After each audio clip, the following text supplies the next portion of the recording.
Recently saya tahu ada ramai orang crush dekat satu orang Cina sampai FYP saya asyik keluar muka dia. So hari ni mari kita belajar perkataan-perkataan yang korang boleh guna dekat crush korang.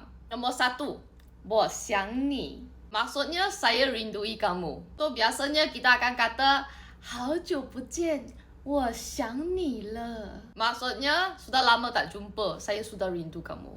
Nombor 2, 我需要你. Maksudnya saya perlukan kamu. Ini rasanya agak flirty kot. Sebab biasanya kita akan cakap saya perlukan kamu di dalam hidupku. Kan? Nombor 3, 我想见你. Maksudnya saya ingin nak jumpa kamu. Tapi asalkan jangan terlalu agresif lah.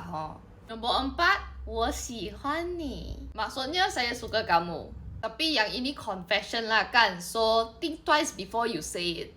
Nombor 5, 我喜欢看你. So, biasanya kalau korang tengah tengok live crush kamu, korang boleh guna perkataan ini. Nombor 6, 我喜欢你的笑容. Maksudnya, saya suka senyuman kamu. Geli ya guys. Nombor 7, 我喜欢和你聊天. Maksudnya, saya suka berborak dengan kamu. Bolehlah guna dekat live kan. Dan nombor 8, yang ini don't play. 我爱你. Maksudnya saya cintai kamu.